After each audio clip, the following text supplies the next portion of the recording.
बसपा सांसद दानिश अली पर सबकी नजरें हैं कि उनका अगला कदम क्या रहने वाला है। चर्चा इस बात की थी कि जिस तरीके से दानिश अली को विपक्षी पार्टियों का साथ मिला रमेश बिधूड़ी की बयानबाजी के बाद, उसको देखते हुए दानिश अली ने साफ कहा कि दर्द और तकलीफ में सब साथ खड़े हैं।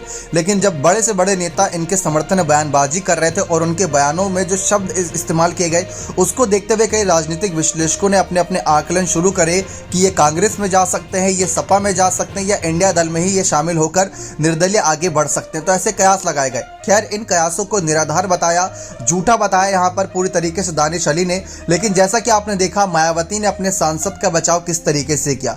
कहा यह जा रहा है कि मायावती ने सिर्फ वो फॉर्मेलिटी निभाई थी क्योंकि वो अपने सांसद के कदम से नाराज थी, क्योंकि उन्होंने राहुल गांधी से मुलाकात करी, फिर तमाम और नेताओं का समर्थन लेना सही समझा।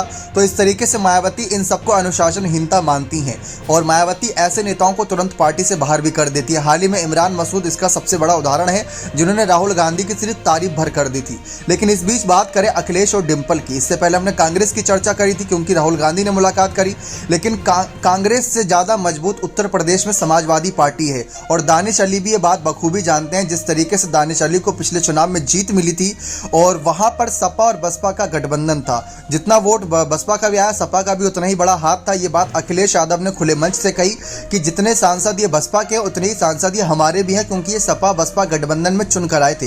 इसी के साथ साथ अगर अखिलेश का तो ये सिर्फ राजनीतिक बयान था, लेकिन डिम्पल यादव ने इनको अपना भाई तक कह दिया था। उन्होंने कहा था कि ये हमारे भाई और इनके खिलाफ की गई बयानबाजी हम सहन नहीं करेंगे और रमेश बिधूड़ी के खिलाफ तत्काल कार्रवाई होनी चाहिए।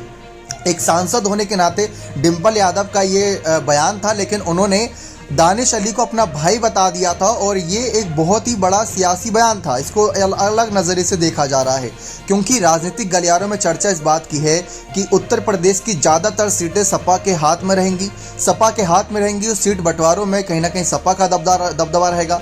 पिछली बार अमरोहा सीट से जीत कर आए दानिश अली इस बार अगर बसपा से अकेले चुनाव लड़ते हैं, क्योंकि बसपा किसी और पार्टी के साथ गठबंधन में नहीं है, तो जाहिर सी बात है मुश्किलें होंगी दानिश अली के लिए भी, क्योंकि बीजेपी अमरोहा सीट पर काफ़ी मजबूत थी। सपा बसपा के गठबंधन की बदौलत ही ये जीत पाए थे, ये बात बखूबी जानते हैं। इसी वजह से कहीं ना कहीं ये जरूर चाहेंगे कि अगर बसपा से अकेले चुनाव लड़ने से बेहतर है कि सपा के साथ जाकर चुनाव लड़ना और कांग्रेस का भी और रालोद का भी साथ पाना। दानिश अली मुस्लिम और अल्पसंख्यक चेहरों के बीच लोकप्रिय तो है ही, लेकिन जिस तरीके से यादवों और तमाम कांग्रेस समर्थकों का वोट इन्हें मिल जाएगा, वो इनको अलग ऊंचाइयों पर ले जाएगा। लेकिन ये सब राजनीतिक कयासबाजियां हैं। अब देखना दिलचस्प रहेगा कि क्या अखिलेश और डिम्पल की बातों में आकर दानिश अली अपना पार्टी बदलने का मन बनाते हैं या मायावती के इस कदम से वो खुश हैं और पार्टी के साथ बने रहेंगे।